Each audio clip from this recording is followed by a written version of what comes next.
That's a new one to me. But then again, my football days are half a lifetime ago. So, Are they Dead Chow Duo podcast episode 76? How you doing, Alex? well, that was a great beginning to the podcast. But I'm doing well as I was just kind of reminiscing about my days playing high school football and how it was half a lifetime ago, and I felt kind of morose there for a moment. But I'm doing pretty well, Andy. How are you? You know, chilling.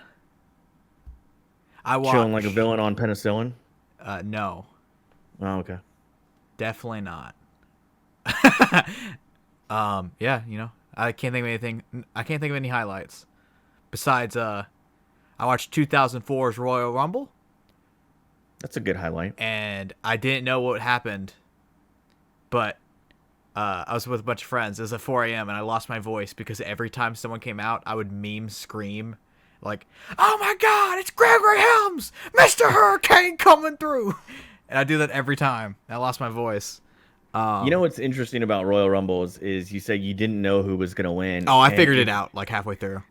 you can kind of figure them out halfway through usually. But what I will say is if you were to pop in the Royal Rumble from, I don't know, let's just say 6 years ago, I wouldn't be able to tell you who won it. I'd have to like think back really hard. 2014. So I don't know. yeah, I couldn't tell you who won the 2014 Royal Rumble. Off the top of my head, I'm going to say maybe it was Batista. That might have been the year 96 was Batista Michaels. won. 97 was, or 90. I think it's 95 is Michaels. 96 Michaels. 97 is Stone Cold. 98 Stone Cold. I know that.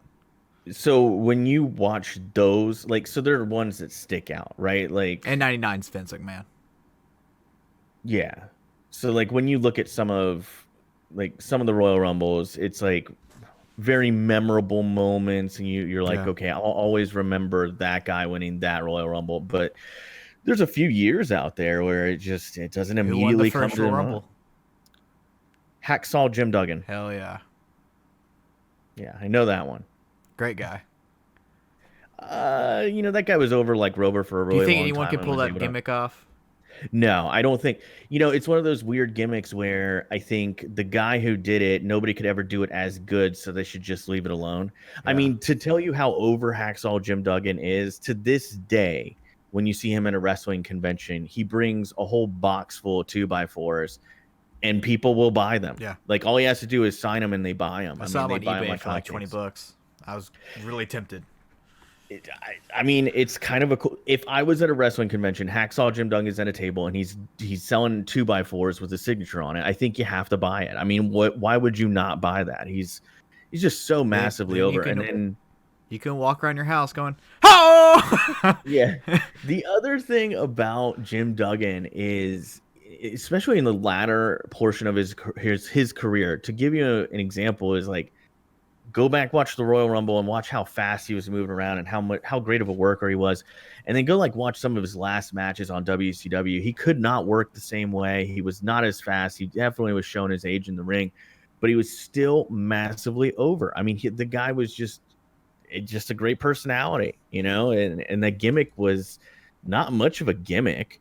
I mean, they're really like even like the Undertaker gimmick. There's not much to that gimmick. Like it's a pretty simple gimmick, but the guy that did it so well that it got over. Those are the best. Anyway, wrestling. Isaac Yankem. We've we've been Uh, talking about a lot of wrestling on this podcast lately. It's been yeah. very wrestling heavy. People skip those probably. Maybe, maybe. Just wait. One day I'm just going to stop putting timestamps in the description. So Yeah. there you go. What have you been Yeah. watching plus playing? So this week I've been watching, keeping up on the regular stuff. Star Wars Clone Wars, last season of that. Shark Tank, uh, The Prophet on CNBC. Can't say enough about that show. It's really good. And I did watch Grandma's Boy this week for some unknown reason. I got it for $4.99 on Vudu, and I just couldn't help myself. I popped that one in, and boy, it holds up just as well as I thought it did, and brought back a lot of really good memories for me as a game tester working at EA. I feel like they did their homework on that, and I think that's why it's so funny. But anyway, did watch that. Watch Free Solo, the DCD Film Club pick, You mean and the thing? watch the no, not the thing. So, and then I watched the last episode of The Tiger King, which is basically Joel McHale of Community and Talk Soup, and he's been on a bunch of other stuff. He's really great. He's really funny, and he basically interviews a bunch of people that were on that documentary. So that was actually quite a treat. Really like that one. And that's about it. That's all I can think of right now. Andy, what have you been watching? What have you been? Oh, I've been playing Animal Crossing and World of Warcraft. That's it. Nothing else. Watching Royal Rumble 04, Royal Rumble 1999, WrestleMania 26.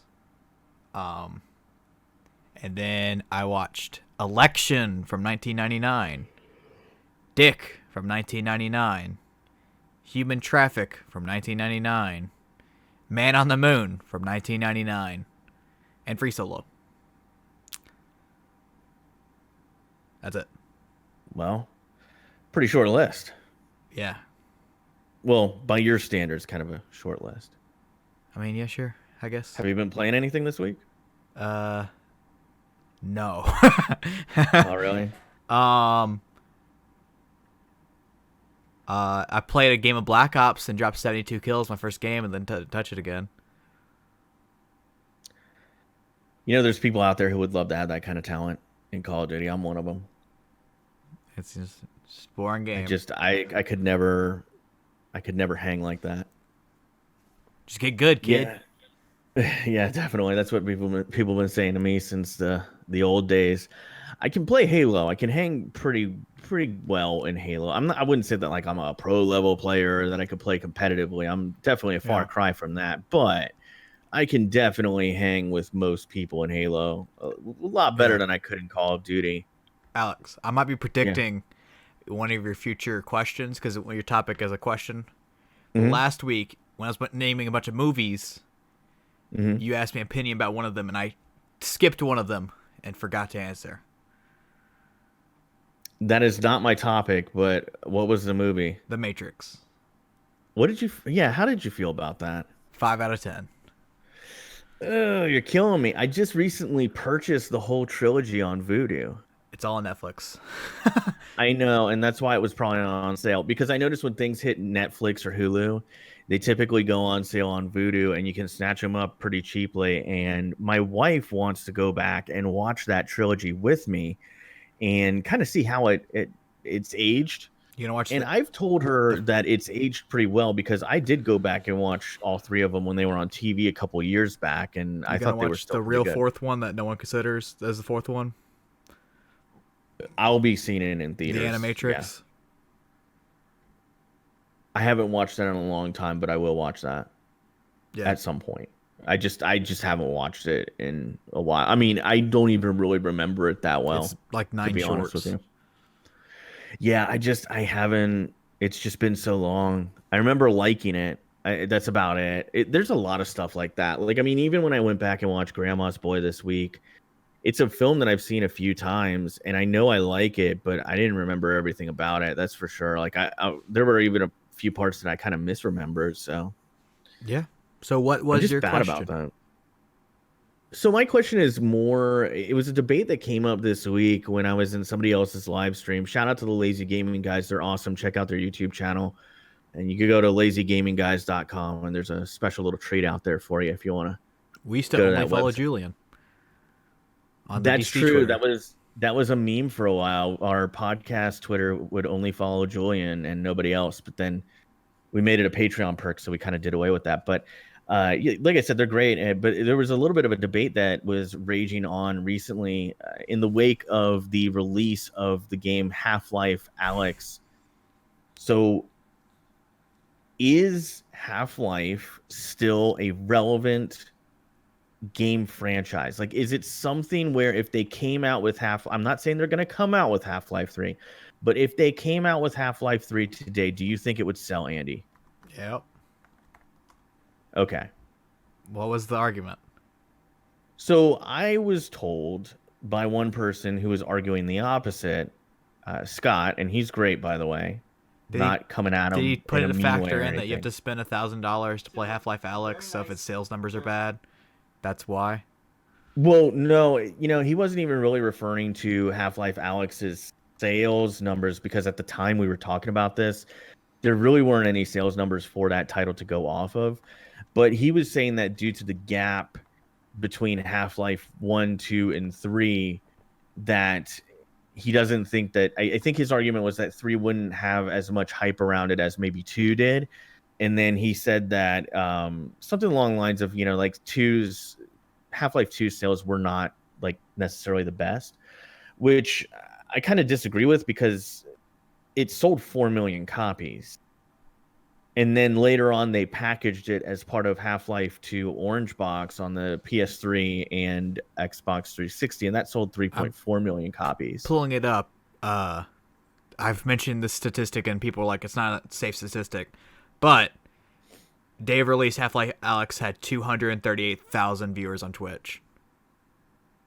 I think that's a really good determination of interest level in a game, right? And Yeah. I mean, like you said, it's not necessarily a rock solid statistic because it could be for better or for worse. So, for example, I remember a lot of people were watching Metal Gear Solid Survive streams when that came out, mainly because everybody was laughing at how bad of a game it was. So it's not necessarily the best indicator, but considering Half-Life Alyx's reviews and how they've been very Yeah. positively received, this game has But been positively received. I would say that I'm not saying it's necessarily an indication that Half-Life is still a viable game franchise, but I figured I would get a perspective. And by the way, again, I want to make this really clear. I'm not coming at Scott in a negative way or anything, but I thought it was an interesting discussion that we had because, like, someone like yourself, did you ever play Half-Life no. 1 or 2? See, because like when those came out, when Half-Life 1 came out, you weren't even born yet. That's number one. And then when Half-Life 2 came out, oh boy, you were young. I mean, I'm talking like 5 or 6 you had to be. Because I want to say Half-Life 2 came out in Oh, it's '04. 5. Okay. So I mean, I just can't imagine 5-year-old Andy booting up a PC and playing Half-Life 2. But also the whole like gimmick of Half-Life is that it's a series that each iteration is like the cutting edge in technology, is something that's never been done before. I would say that is a very good way of looking at it because there were things in each game that were very unique and different. Even So Half-Life Alyx is the yeah, biggest VR game ever. I think you're probably right. I mean, I think that's almost undoubtedly true, and I know it's definitely the one that's gotten the most hype around it. And like from my perspective, I remember Half-Life 2 came out and it had a weapon in it called the gravity gun. And obviously, this was something very new. This had never been done in games before, to my recollection. And I remember it was the part of the game that you looked forward to. And then when that part of the game was over, you were sad that it was over because it was just so much fun. Right. But it was something totally unique and totally different. And Half-Life 1, I remember playing that on my PC that could barely run it and just being blown away by the visuals and how good it looked and how well it ran even on a really bad machine that didn't even have a graphics card. So I don't know, but I thought it would be interesting to get your perspective. I mean, obviously everybody knows that I think Half-Life is, if they came out with Half-Life 3 tomorrow, I think it would be one of the best selling games of the year. I think it would be right up there with, I think it was the last Call of Duty that came out that like shattered some sales record for the first 24 hours for a game. I think Half-Life 3 would Red Dead Redemption totally. 2 did that. That was Red Dead Redemption 2, and I think that Half-Life 3 would be the same thing. I don't think we'll get it though. That's the unfortunate part, which really stinks because Half-Life 2 Episode 2, which was a $20 add-on.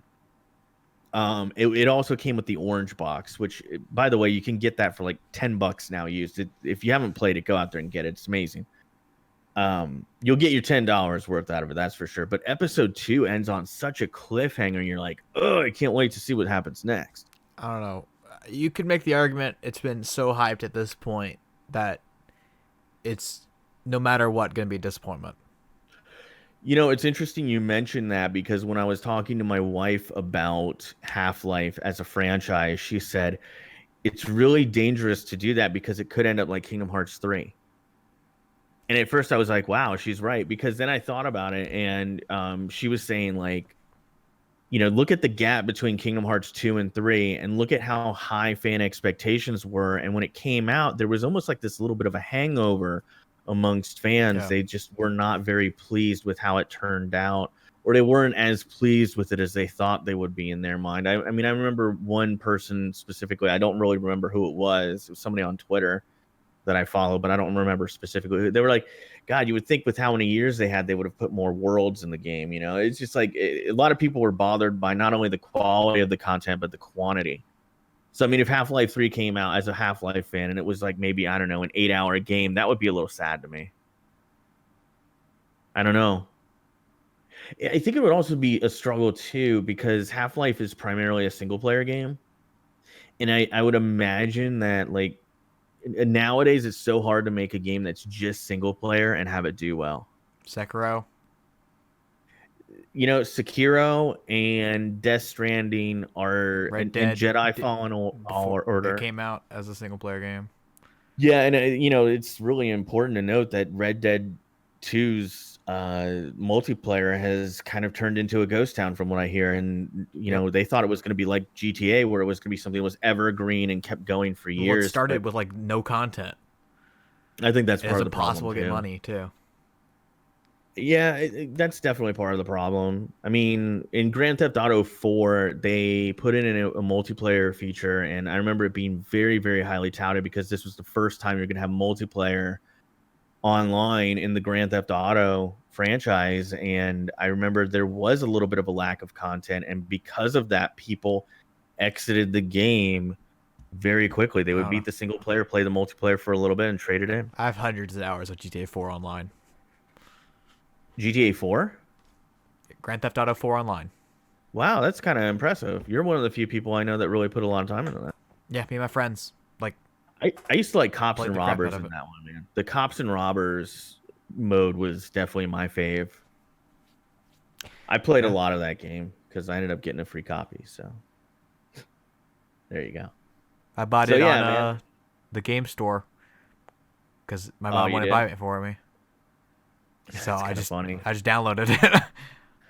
Yeah, man. Funny story about Grand Theft Auto 4 on the Xbox 360. The day one copies, for some reason, I have no idea why. The day one copies came with a 1 month Xbox Live code. And back then, you could take those codes and you could stack them on your account, even though they were trial codes. Yeah. So when people would trade their copy in at GameStop, the first thing I would do, along with all my employees, because I'd be like, if you want, just take them, is I'd open it up and see if they had used that Xbox Live code. And Yeah. I mean, I think at one point I didn't pay for Xbox Live for about 4 years because my store sold over 500 copies of Grand Yeah. Theft Auto 4, I and a don't pay lot of for them got Xbox traded Live. in. I play for Xbox Live now. How? There's ways you can work around and steal gold. Can you expand on that? I don't feel like. uh, I don't get gold benefits like games gold and stuff like that, but I can still play online and join parties because Mm. um I have my friend's Xbox is my account's home Xbox and my Xbox is his home Xbox, so we get each other's games, and also he Oh, pays for okay. gold and I steal it. Well, that's not really stealing per se. I mean, I don't pay for it. yeah, but it's not stealing. I don't know. Maybe it is stealing. I guess one thing I'm kind of annoyed with, and please don't take this personally, but like PlayStation put something in. They put something in on PS4 that made game sharing a little bit harder. And I saw all these kids whining on Twitter. I'm like, I mean, you were kind of gimmicking the system to begin with. So, like, do you really have a right to complain? I'm just saying. Stuff like that annoys me. But Xbox just allows it. It's like the Netflix motto. It's like, well, more people using it. yeah, I mean, I kind of agree there. Like, so I pay for a Netflix subscription, and there's multiple family 2 weeks ago, members. you said you didn't. Lies on the tablecloth. What do you mean? 2 weeks Did I say I ago, didn't you pay? said you didn't pay for Netflix. Oh, I do pay for Netflix. You lied somewhere. Oh, you know what? I may have said that by mistake because there was a period of time where we weren't paying for Netflix. One of Ashley's family members was because we had paid for it for so long. So Ashley was like, "You need to start paying for it a little bit." I don't know. It's one of those It was things. 2 I weeks don't know. ago. Well, then obviously I misspoke because I've been paying for You a said you while, only and played it's for Disney Plus, Hulu, and ESPN Plus. hmm. Yeah, I screwed that one up. That's a mistake on my part then, because I definitely see it hit my bank account, and I pay for Amazon Prime too. So You also there said you go. you paid for that, but I don't count that as a streaming service. It is a streaming service, but no one gets Prime for the streaming service. It just happens to be there. So I would pay for Prime as a streaming service just for Jack Ryan. That's how much I like it.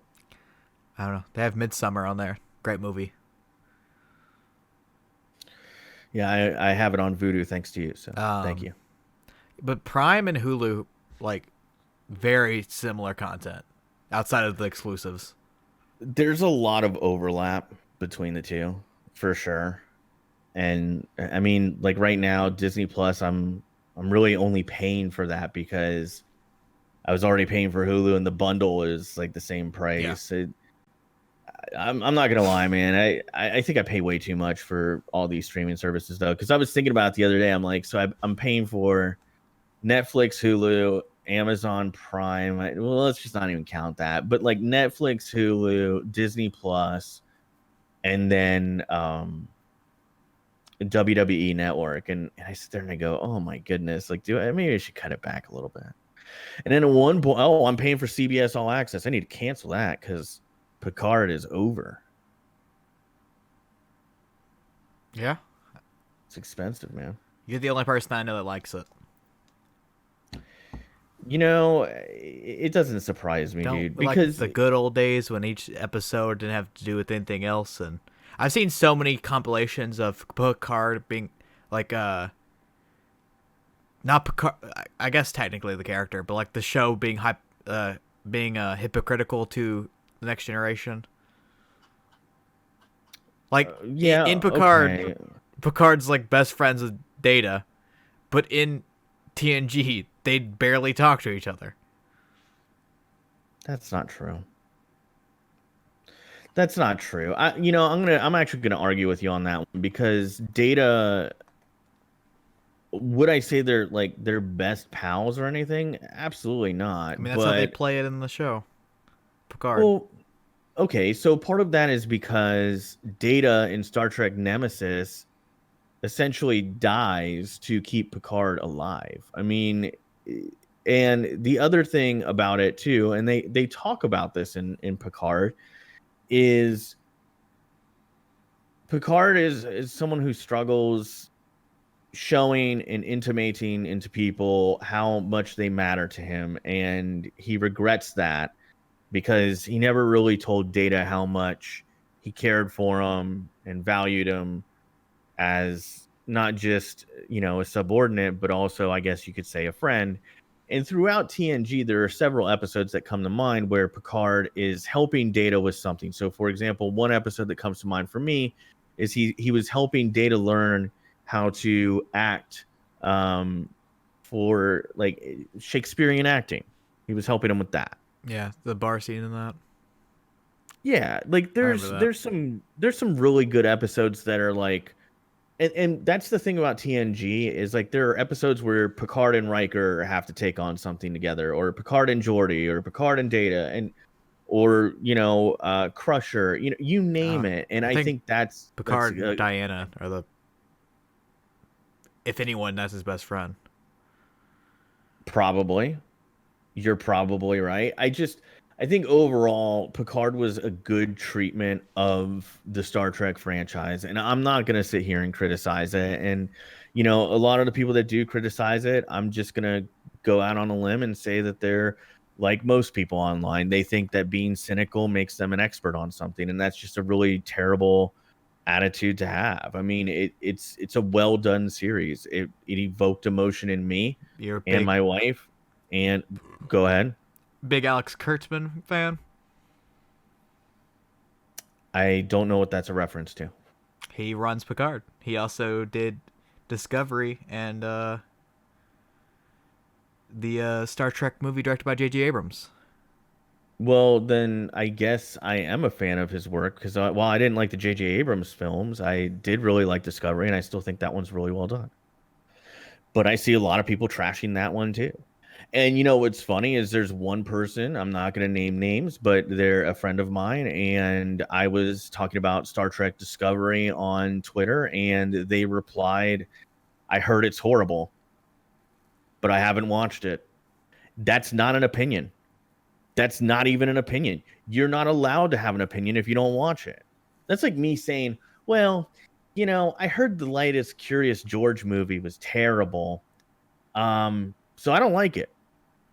I I mean, didn't watch it. I didn't say I that. never will. It's not for me. Like I hate people who do, and I hate to use the word hate. That's such a terrible thing to do, but I really dislike when people take a big fat steamy dump on stuff and they haven't even watched it. Get out of here with your Will cynicism. you give Go. me the benefit of doubt that I've seen Red Letter Media review every single episode of Picard, and they do like hour-long reviews of each episode,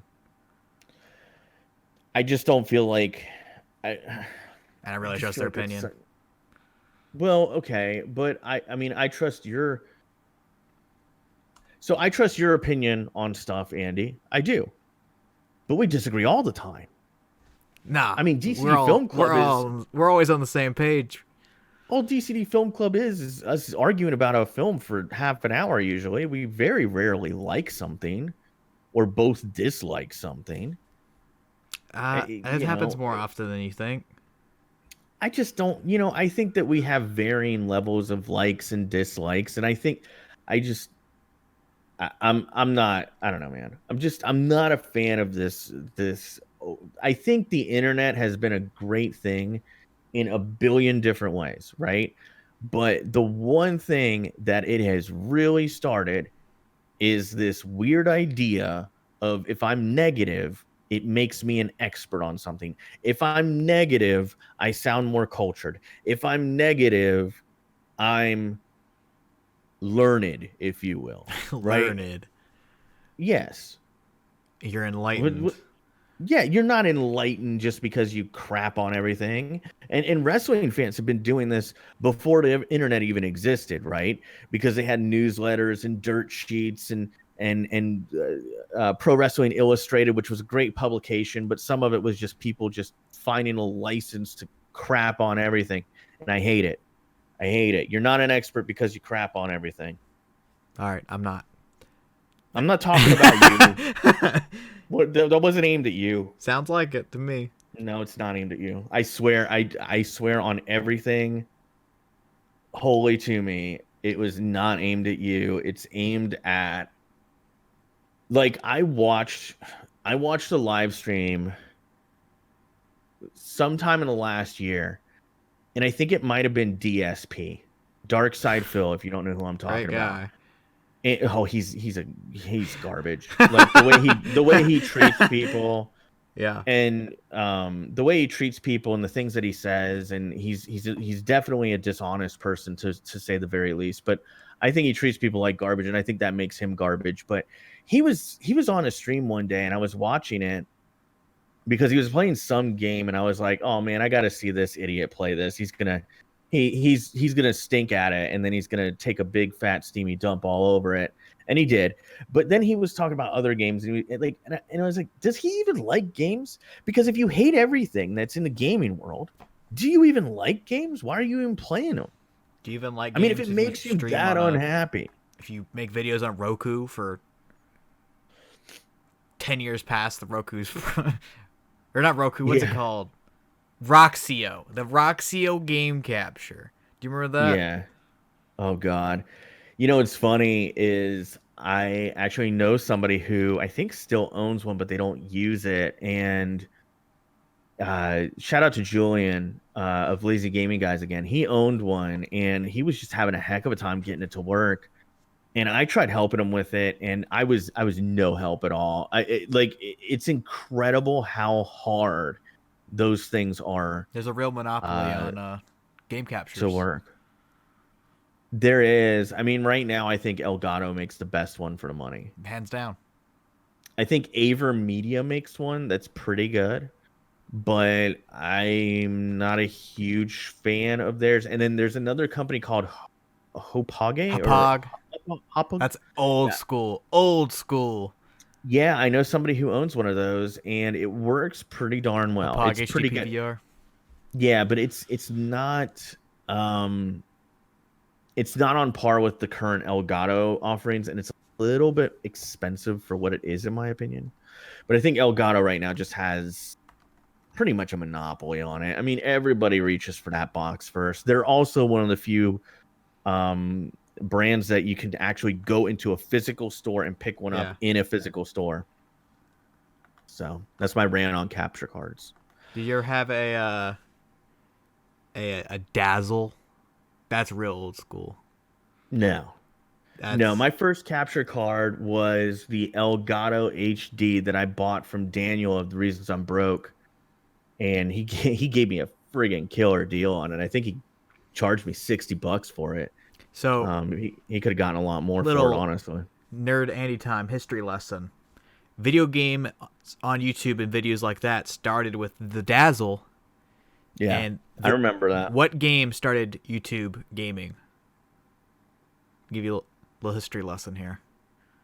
I know we've talked about this before, but I forget what it is. Call of Duty 4.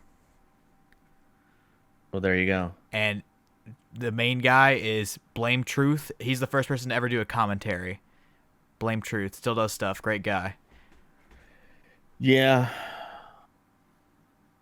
my first YouTube setup was pretty bare bones. I mean, the best part of my setup was probably that capture card from Daniel. So I like my first YouTube. Oh God, this is Watch nostalgic, and I want to hear Dogs. about yours. Watch Yeah, Dogs. Watch Dogs. Yeah. So that was my first YouTube video, and I still won't take it down to this day because I'm proud of it for like what it was. It was my first attempt, and it was okay. But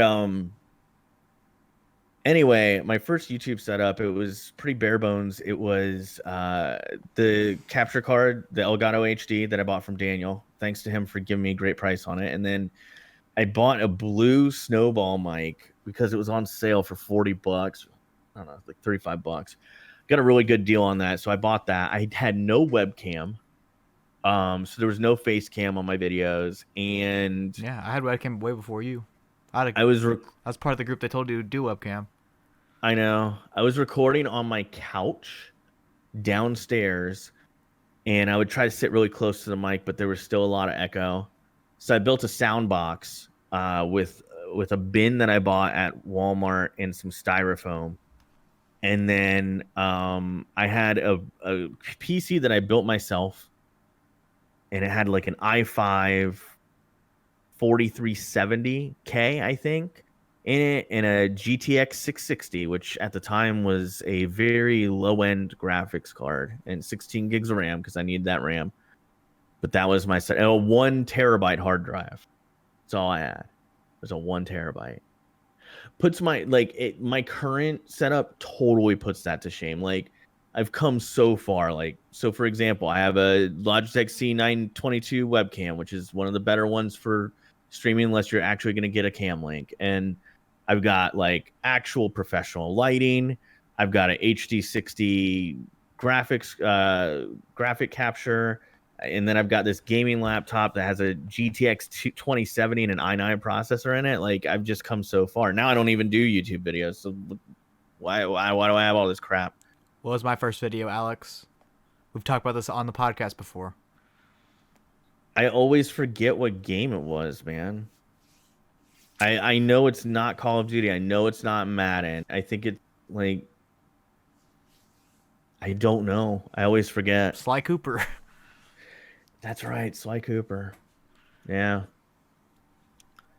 So what was like when you really started doing gaming content? Because I know you had like an airsoft channel Yep. before and all that.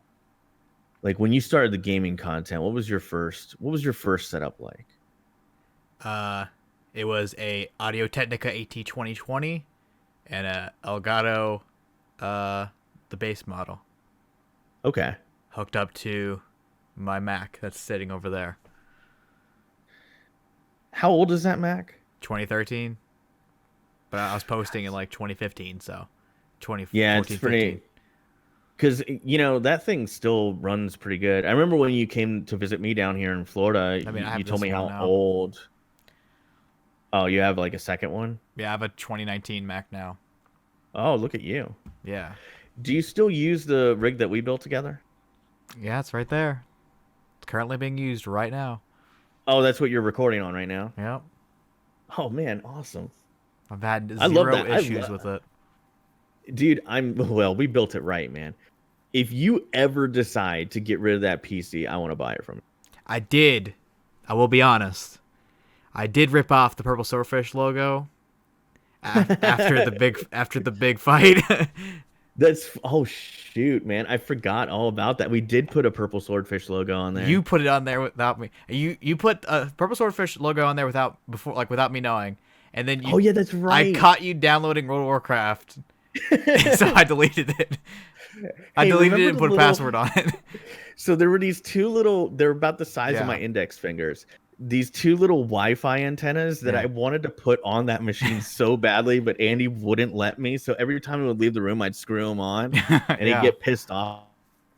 Yeah, man, that was great, man. But yeah, if you ever sell that machine, I want to buy it from you because it's just for the It's tiny. well to it. But like, I was really proud of that machine when it got and You spent everything. like 45 minutes trying to put it in one part because it wasn't working. Remember that? Uh, if you're talking about are you talking about the cooler? I don't remember. Yeah, so there was this it was very It was like frustrating the and thing you then put like putty on, the thing you put on top. yeah, You could not get it on. that's the air cooler. Well, so here's the problem. I couldn't get it on perfectly. Like I got it on, I remember specifically, I got it on twice and it wasn't perfectly straight and I was like, fuck this. Like I can't do this. He's my friend. Like I can't have this thing Yeah. leave and not be perfect. So like I kept trying to get it exactly perfect and it was just really tough. But eventually I did get it. But yeah, that was a great moment. And then like my favorite moment uh where I was like really scared for a little bit Yeah, I and was then about to like mention not so that. scared is when I plugged in the power supply to the motherboard, I was really careful because I'm always afraid to push too hard on that. That's the one part where Oh, you can I was thinking snap something a else. motherboard really quick. And I remember Andy's machine just wouldn't turn on like at one point. And I'm It like, was "Oh working shoot." fine the day before. The And it next was day we go working back to perfectly it. fine. So like we're sitting there racking our brain, like, what's wrong with this thing? Like I'm looking up error codes and all that. And eventually I go, let me just jiggle the power supply around. Like maybe that taps right in and it turns right on. And I'm like, oh my goodness, like false alarm. But it felt so good to have that relief. You were freaking out. I was freaking out because I'm sitting there thinking, like, you put about $1,000 into that build, maybe more. And I'm thinking, if this thing leaves effed up, And with my car and, situation too. and I was like, Andy's gonna kill me. I come down, the computer's not His working. mom, The computer's not yeah, working. My car broke down when I got yeah. to Orlando. I enjoyed it. It was a great week. It was a great I week, just sat man. in There your was house there the was entire a week, but I had a great time. well, yeah. I mean, we went out to dinner one day. We went out a couple times. Yeah, we We we went out to played dinner some. every night I was there, and then one night you grilled Oh yeah, that's right. Yeah. those. There was fries that y'all made that were bomb. Oh really? Yeah. Yeah, man. I remember playing a lot of Madden. We played a lot of Madden that week. It was a good week. Actually that was the week that Yeah. Madden launched. So we put some serious time into grinding some mutt solos. But Yeah. yeah, that rig was something else. Well, next topic. Surely no one cares about this past like 5 minutes. I'm kidding. Someone finds it interesting. I don't know. We talk about WWE every week. There is no news right now. There's no news in the Yeah. sports world We really. had a week of nothing, the week of a bunch of topics, and now a week of nothing. If you Yeah. want actual topics, send them our way. Yeah, Twitter send in listener questions at because Dead Channel Duo, or email us at Andy at Dead Channel Duo, or Yep. Alex at deadchonduo.com. Yep. So, our DCD pick this week is a fan pick by Dumbest Finks. He picked the Academy Award winning movie that I misspoke last week. I said from 2017 at one point. Academy Award winning best documentary from 2018, Free Solo, directed by Jimmy Chin, and not going to attempt to pronounce the other person's name again. It is about Alex Honnold free soloing El Capitan and Alexander. What do you think about it? So I like documentaries. I've watched quite a few over the years, and one of my favorite channels is the History Channel on TV. Like it always has been since I was a kid. I used to watch History Channel quite a bit, and a lot of that's documentaries. So I felt like this was right up my alley, and I really liked this documentary. They did some tremendous work, and You check out the JRE? no, I need to check that out. I didn't even know there was one. Yeah, he But interviews Alex Honnold. so there's like a few things to this. Like there's a lot of layers to this. So number one, it has the one element that every documentary needs, which is a great story to tell. And I think that Alex Honnold's story is an outstanding one to tell. I think he's a really interesting individual. Outside of this one accomplishment that the documentary kind of centers itself around, they probably could have done a documentary on him and his general life and all the stuff he does for like free climbing. I think they could have just based it on that and it would have been interesting. But to do it when it's him going for what at the time was his greatest achievement in terms of climbing alone, I thought it was just a great story. And the next aspect that I really like that most documentaries kind of fall short of, because you're telling a story from the past usually, is the cinematography, man. Like the amount of work they put into, in a non-invasive way, document him climbing. It was impressive. And I mean, they kind of show you how they went through the process throughout the film. But I'd be interested in watching maybe like a behind the scenes, like if they have like an extra on the Blu-ray or something. Yeah. I'd love to see something like that, to see like everything that they did. But they used drone shots. They had people mounted. Yeah, there's a bunch of on the filmmakers in cliff. this, and they were all climbers. Everyone that worked on this movie was also climbers. Yeah, it was like the perfect storm. It was the perfect cast of cameramen and directors. And I thought that it was just filmed exceptionally well. There were so many great shots that just like really jumped off the page and were memorable. And as I said, great story. And I think they had a lot of relevant people doing interviews surrounding that story, like his significant other, his friends that are into the same thing, his peers, people that he looks up to, people that have done this in the past. It They lies even about that. Wait, what? It lies about the past part. What do you mean? The three people that they talked about died free soloing. Yeah. Or like three of the people that they talked died free soloing, didn't die free soloing.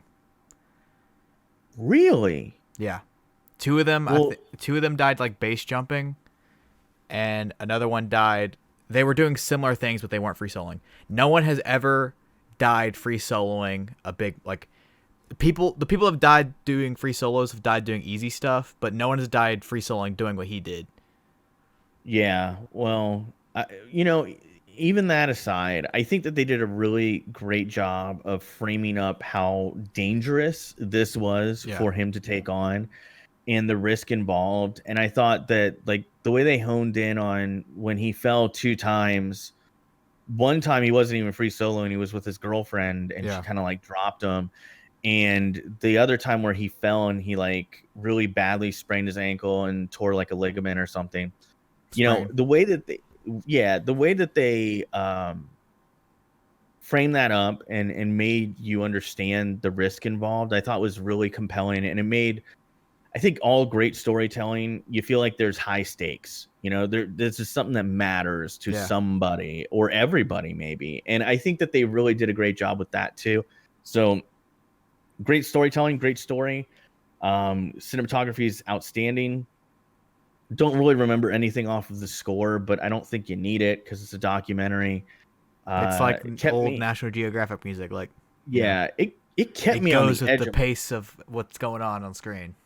it kept me on the edge of my seat. I felt very invested as a viewer, and that's a good thing. So I really can't say much bad about this, man. I really liked it. A lot of people that don't like documentaries, I think they would like this documentary. I think it's entertaining on its face, and therefore, even if you don't like documentaries, I think you would like this one. The thing about documentaries is it's hard to recommend a documentary because to enjoy a documentary, you have to be interested in the topic. So I'm gonna disagree because I'll be honest. I have no interest in free solo climbing. I have No, I meant no interest like, in mountain climbing. do you watch National Geographic animal documentaries from time to time? I don't. I don't know. It's just like, I don't. I thought this was good, and I'm not saying that it was boring or anything, but this isn't even something that was on my radar. hmm, When I watch documentaries, it's usually historical ones or sports documentaries. yeah. I mean, I don't know. I guess this is kind of a I sport. still feel like it is. It definitely is. I feel like calling it a sport is a disservice to how hard it is because sports aren't this hard. This is like life and death, bro. So I You're feel like saying calling it a football sport isn't is life and almost death? Someone not like died on the field, Alex. not like this. Not like this. That's like saying somebody died in the ring, so wrestling sport still real to That's me. my favorite thing. Is I always say it. I'm like, I swear to God, if you think wrestling's fake, please tell it to Owen Hart. Lord. Or the guy Rey Mysterio killed Yeah. by mistake. He didn't do it on purpose, but he did, he killed a guy. And technically, the guy hitting his neck on the rope killed him. Yeah, and then like recently, if you're a old WCW guy, he also had a run in WWE for a while. Juventud Guerrero was wrestling somebody in the last couple years here, and the guy had a heart attack in the ring, and Yeah. nobody knew. So like, the footage is out there. It's really hard to watch. Like you can tell, like he's like, oh no, he's like really hurt. So like they finished the match real quick, and then the guy actually died in the ring. So yeah. Anyway, back to free solo. It was great. Andy, what do you think about it? Nah. I don't have much Oh opinions. come That's why on. I made you take it. Oh come on, dude. Give us something. I think it was fine. No real complaints. Like as I previously said, you have to have somewhat of an invested interest to enjoy a documentary, and that's my opinion about documentaries. Like there's some Yeah. that it's not like a black and white statement. Like there's some that don't follow that. Like I think Tower, pretty much anyone can watch that. Um, but That was another good one. it's fine. I prefer the Jerry podcast of Alex Honnold than this. I don't know. I like that more. It just they talk about this documentary, so I guess you have to watch the documentary to follow along. But they also talk about other stuff, and I found that actually more interesting. And he goes more of a deep dive of history of free soloing, stuff like that. It's fine. I don't have that much opinions. Sorry. Well, well, there you go. I rank it a 7 out of 10, You rank it and as seven. I rate it a 7 out of 10. I'm sorry, Gosh, actually, Alex. guy. But I gave it a 7 out of 10, and it's by far one of the best documentaries I've ever watched, and the cinematography really takes it a step up. I mean, it's a great story, and they could have had one camera, and I think they could have done a good documentary with just one camera, and Yeah. maybe not all those great cinematic shots, but I feel like they really stepped it up here and gave you something memorable. And I would recommend anybody watching this, even if you don't like documentaries, or maybe you're not interested in rock climbing at all. But I think this one's worth watching anyway. It's number 33 on my rankings of picks. Okay. I gave it a 5 out or 5. I gave it a 6 out of 10. Well, we're pretty close on that one. 6 out of 10, closer to a 5 than a 7. Ooh, ouch. Yeah. A little bit of a Alex, sting there. did you Yeah. make the rankings? Oh no, I totally forgot. I totally forgot. Egg. I feel bad now. I told someone about the history of Egg and how you got that nickname, and Yeah. they were like, wait, really? And I was like, yeah. Just because Erica called him an egg one time. Yeah. Yeah. And stuck. Hope Erica's doing great. I know she's probably listening, so I hope you're doing good. Don't know. Haven't talked to her in like 4 years. Really? 4 years? Not really 4, but a year and a I'm half. gonna say. Yeah. I don't know. I have no clue. Anyway, yeah, so that was Free Solo. Thanks to Dumbest Sphinx, Patreon backer, for picking that one. I really enjoyed watching it, so thanks a lot, If Dumbest you Sphinx. want to submit a pick for DCD Film Club, become a patron today. Links in the description. Or Yeah, you can patreon.com/Dead Channel Duo, I'm pretty sure. Patreon.com/DCD podcast is the There it actual is. link, but it's in the description, and you can back us for as little as $1 a month. You get that perk. You get early access to the podcast. You get the podcast in higher fidelity quality. There's a couple other cool things on there. I won't go through all of them, and there's multiple tiers, but you can start out at just $1 a month or 25 cents an episode. Some What a months value. some months you get an extra one. Sometimes, yeah, you do get 5, so it could be 20 cents an episode. Oh man. How crazy What is a that? what a steal. What a steal, bro. Imagine I mean, having think an about it. hour of entertainment for 25 cents. Imagine you had to pay a quarter to listen to the podcast. Would you pay the quarter or not? You probably would. I think you would. Microtransactions. We're going EA on this. You get packs. And just like EA packs, you get nothing out of them. We guarantee that you'll get You get one podcast a week. That's all. Yeah, that's we all we don't guarantee. That's it. We don't guarantee that the content is quality. We don't Yeah. guarantee how long it is, but you're gonna get a podcast, right? Yeah. Anyway. So Andy, you have your pick for next week. What is it? so my pick, gonna have a big like talk before I pick it. So Sphinx, or first off, I should go. So last year, April 7th, my birthday, I picked Shawshank Redemption because it's my favorite movie. From now, between then, my favorite movie of all time changed, and Shawshank Redemption is actually number 8 in my favorite movies of all time now. So, I wanted to pick my favorite movie of all time. It hasn't been picked DCD Film Club yet. Sphinx one time tweeted like a month and a half ago, but I still have it wrote down. He said, "It's been a whole year since I first saw Donnie Darko, and I can't stop thinking about it or stop watching it. Please help me. Stop thinking about it all the time. Also, Harold and Maude is starting to do the same thing. If someone knows how to stop it before it starts, help." Which is an interesting thing because this movie, I watched it, I thought it was good, but I didn't think it was great. And then like a couple months later, it's been just like a couple months later, it's randomly got like stuck in my head. It's been stuck in my head since like November, especially the soundtrack, and like I visually see this one specific scene like all the time. This movie, funny enough, this is DCD 76. This movie came out in 1976 and won the Palme d'Or, a prestigious award for winning Best Feature at Cannes Film Festival. Like Pulp Fiction won it, Parasite won it.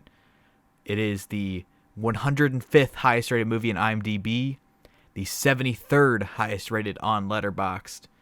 It is it's 31 on the BFI list. It is on the AFI 100. It's on the 1001 movies to watch before you die. It is directed by legendary filmmaker Martin Scorsese, written by Paul Schrader. My pick this week is Taxi Driver. That's a good pick. My favorite movie of all time.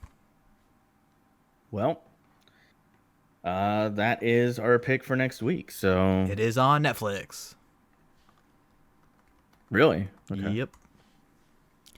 Wonder how much it'll cost to get it on Vudu. It's pretty old, so $2.99 to I rent. feel like it's. Well, I'm talking about how much to own it. I want to own it. $13.99. Jeez, I hate when that happens. It's see that happens a lot with the older films. They never really go on sale, and they always hover around that $15 price point. It's a classic. I know, but that's a lot of money. I don't know. Anyway, I'll figure that out. That's my own problem. Yeah. And people don't get mad when I give it a 10 out of 10 next week because it's guaranteed going to be that. Well, there you go. I mean, yeah.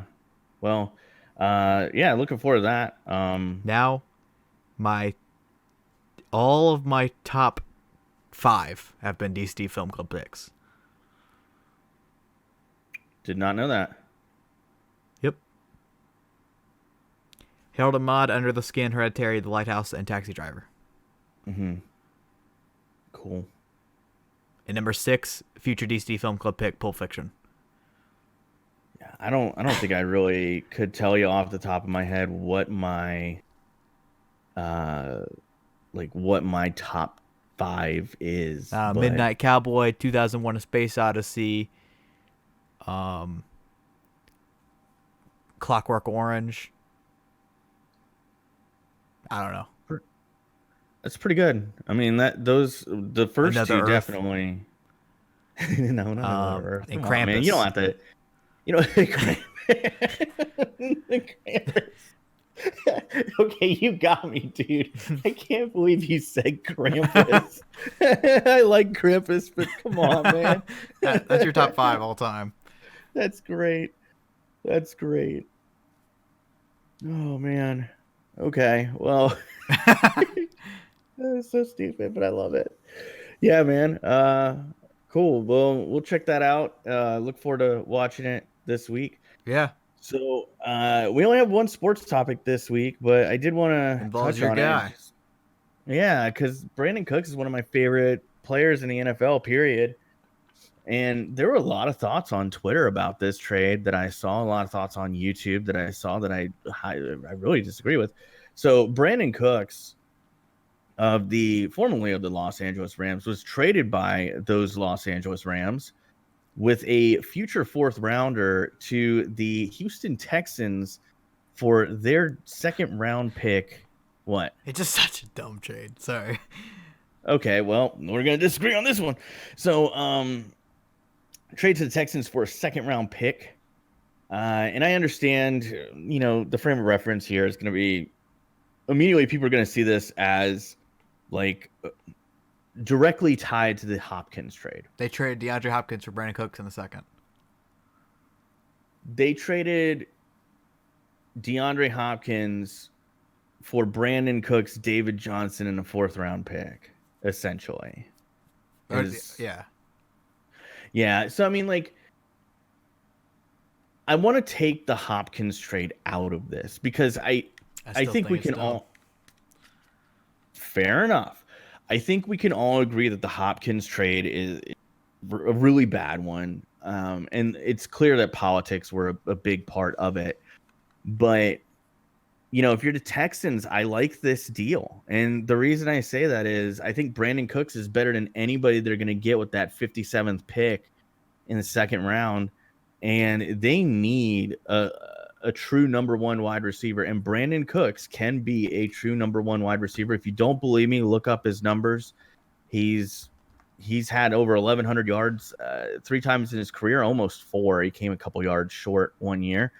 If you don't believe he could be a number 1 wide receiver, look at his time in New Orleans. Prior to Michael Thomas's emergence, Brandin Cooks was the guy in New Orleans, and he was having a very good run there.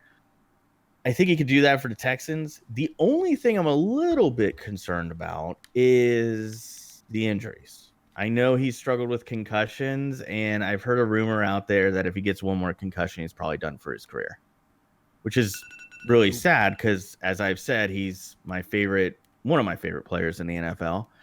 And yeah, good trade for the Texans. For Rams, I think it's not a great move, but we all know that this is basically a salary cap dump. So it does accomplish what the Rams wanted to do, which was get a little bit of cap relief now, get a lot of cap relief long term. And I think with Robert Woods and Cooper Kupp, Brandin Cooks was probably the odd man out. So I like this move. But Andy, why is it stupid? I want to hear it. The Texans' top 3 wide receivers are all the same player. Brandin Cooks, Will Fuller, Kenny Stills, all just deep threats. You're right. I think that's the one To thing that compare it to like the 49ers, I've watched this a million times. There's a point when 49ers had Michael Crabtree, Anquan Bolden, and Stevie Johnson. 3 guys, pretty much the same exact wide receiver. It just doesn't work. Yeah, I think one of the things that you got to have is, so the one thing that kind of concerns me for the Texans is they don't have a single big guy wide receiver. And I know some people would say height doesn't matter, but it really does. And Yeah. I think that if they were to, oh God, revisionist history time. If they keep Hopkins, they probably could have still gotten Cooks. Yep. And if they were to get Hopkins and Cooks in the same wide receiving core, With that's Will Fuller, with Kenny Will Stills. Fuller and Kenny Stills as a fourth guy. I think that's a really good look for Deshaun Watson. But I don't know. I do their think tallest wide receiver is a overall, legend. Former what's New who's York that? Jet, Chad Hansen, Chad is Hansen. their Oh man, tallest wide receiver at 6'2".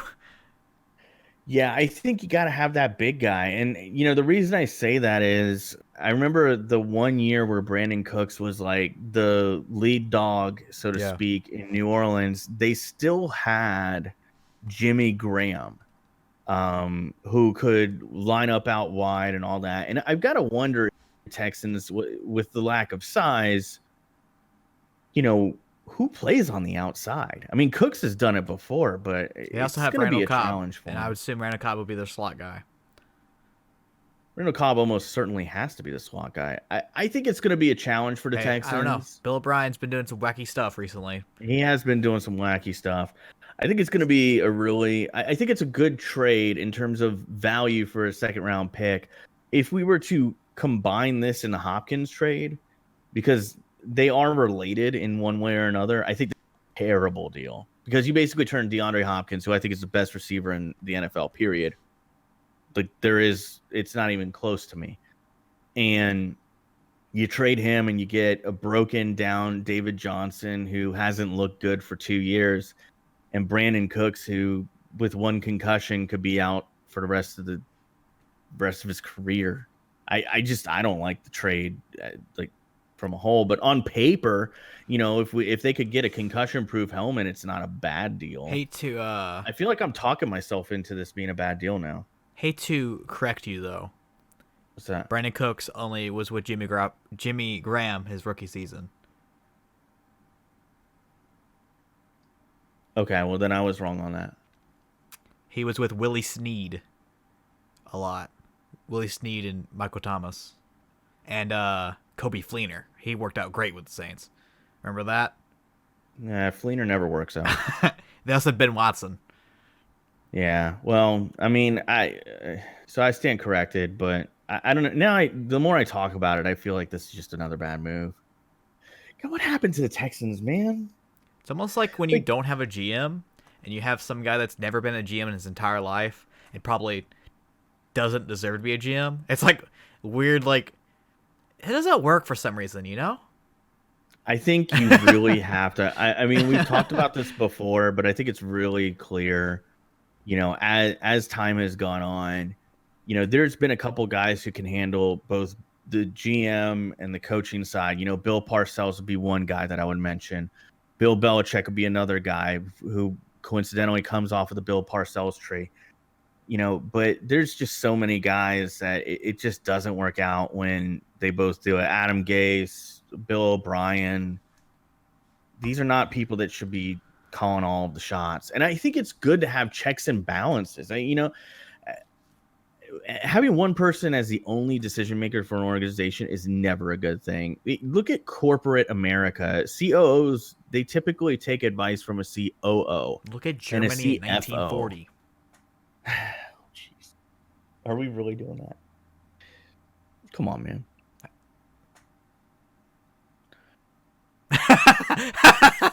I want to say something controversial, but I don't want to get in trouble, so I'm not gonna Hey, say it. outside the killing Jews part, Hitler was That's a what I great was. leader. That's what I was gonna say. If you look at if you take that one thing out of it and the Blitzkrieg, right? Yeah. He returned, he returns Germany to prominence. We'd be talking about it. We'd be talking very differently about him as a world leader. I mean, but at the same time, you look at Winston Churchill, right? If we added something as bad as what Hitler did to Winston Churchill's resume, we'd look at him as the ultimate epitome of evil, which Hitler You was. know I a mean, great thing about he's evil through Hitler and that through. no one really talks about? What's that? Germany was only 70 years old, and he turned it into a main powerhouse in the world. Yeah, I mean, it was It was again, Germany was founded, became a country in 1871. it's really important, and I mean, context is king. That's always a thing, and you can't erase the evil. That can never be erased. But when you look at the other accomplishments, I mean, if he won, it would have been like Stalin, where you can't discount them. people were aware Stalin did bad things, but no one's like, oh, Stalin's the devil. That's another weird one, man, because like as time has gone on, I think a lot of people have kind of understood how bad Stalin did But get. no one compares him to Hitler, even though Stalin has better numbers. Stalin had a better KD ratio.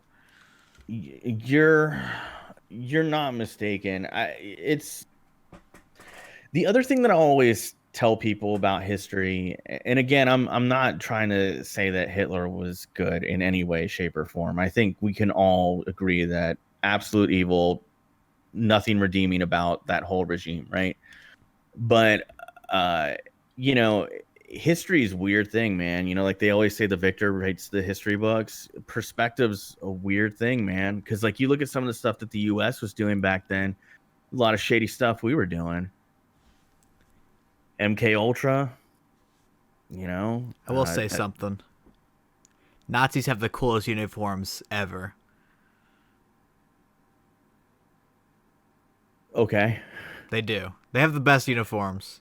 I think there's a reason you see them in a lot of movies and TV after the fact. And by the way, MK Ultra, I am aware that it came after World War II, but I'm just saying it was around the same time period where it started. Yeah. For my lifetime, everything happened for relatively the same time. Well, I mean, in the grand scheme of things, if we're going to talk about like just the timeline of our Earth, like we are a blink of an if you want eye, to talk man. about our grand scheme of things, U.S. history versus the rest of the world. Yeah, I mean, we're a blip on the radar screen. I mean, we've really only been around, what, 250 years, roughly? Something like that. I can't do the math right in my head, but yeah. I don't know, man. Things are weird. I'll Talk to Aliens, episode 2. I wonder what the aliens... I was just about to say that, man. I wonder what the aliens would think about us. Like, that's one, like, of the theories out there is that it's like aliens... I forget the name of it, but there's a scientist who came up with it, saying, like, that one of the possibilities is that aliens are out there. They just don't want to interact with us. Like, they don't want to interfere. So, like, maybe they don't want to interfere. They treat us like we treat ants. It could be that too, right? That's another aspect of that same idea of like, what's the point? Or like maybe we don't have anything that would come as a positive to them, right? But if they were out there watching us, like, I wonder what they would think. I feel like they'd think we're crazy. I don't know. We do a lot of weird stuff, man. Do you know about the Great Filter? What's that? That there's like this filter in the universe that once a society reaches a certain point, the filter eliminates the society. Yeah, that's another theory that I've heard about. There's also a theory that us humans have surpassed the filter, and that's why we haven't found aliens. Oh boy, I'd really love to dive into that theory. That's interesting. Like we're the only civilization to pass the filter. I don't know. maybe. Like, as much as there is I mean, I think there's obviously a way better percentage chance that there's actual aliens, and there definitely is. But there's also a small possibility that we're the first of our kind to reach this point. No, that's a definite possibility. I mean, I think that there's also the thing that I was talking about earlier. I just remember the name of it. It's the Fermi paradox, and a lot of the things that we're talking about are pretty well shaped up in that. But I also like think sometimes about aliens, and I go, well, what if light travel just literally isn't possible? Because Yeah. like that is a theory that's been floated out there. Like, what if you literally cannot accelerate mass at the speed of light?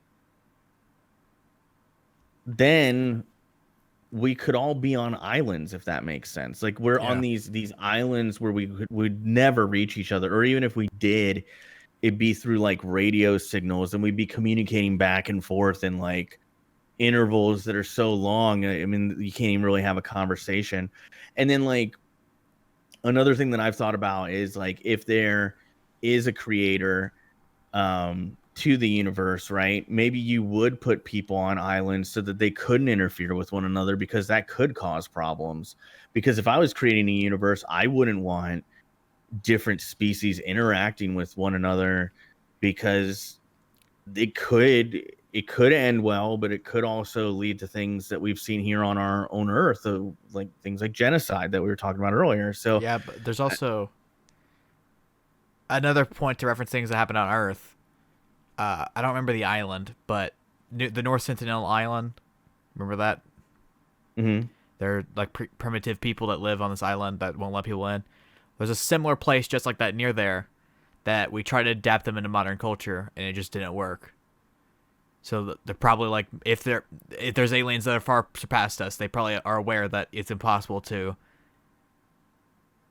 just like filter people into this new society that has so much more technology. No, you couldn't do it. So there's no reason to talk to us I don't think there is a reason. I mean, it would be really cool to have a chat and see what's been going on unless and you all want to that, but put a bunch of propaganda that we can't see unless you have special sunglasses and run the country. oh man, reference to early DCD Film Club right there, guys. The literal first pick. The very first pick. That's right. That's a good one. That was a good one. Alex, wrap it up. Oh, okay, man. No more alien talk. So, yeah, thanks for listening. As always, a few things before we get out of here. T-shirt link always in the description. You buy one of those, we get somewhere between $4 to $6. So, definitely helps us out and helps fund the podcast. Speaking of that, you go to patreon.com/DCD podcast. You can check out our Patreon. You can back us for as little as $1 a month. I want to thank our current backers. Got Dumbest Sphinx in the egg tier. We got Bobby in the Andy tier, and we got Daniel of The Reasons I'm Broke, and Jared in the gold tiers. Thank you very much. We really appreciate your contributions, guys, and especially in these hard times where money is tight for everybody. It means a lot more. I gotta say. I mean, I'm not saying it didn't mean a lot before, but every dollar counts. So thank you for backing us and making our hosting basically free, because at this point that's where we're at. So thank you for that. And oh yeah, if you can't back us monetarily, a couple things you can do that are absolutely free. You can leave us a review on iTunes, helps more people find the show. You can tell a friend. That's absolutely free. Just tell them, hey, DCD is awesome. I listen to it every week. You should too. And you can also subscribe to our YouTube channel, which I've been shocked at how many subscribers we have, actually. But yeah, thanks for that. And yeah, go to deadchannelduo.com and you can find us at every location, every platform that we're on. We're on a lot of them, even some ones that I haven't even heard of yet. So there you go. Andy, anything else you want to say before we get out of here? Das Vidania. All right, that's going to do it for DCD 76. Thanks for listening. We'll see you next week.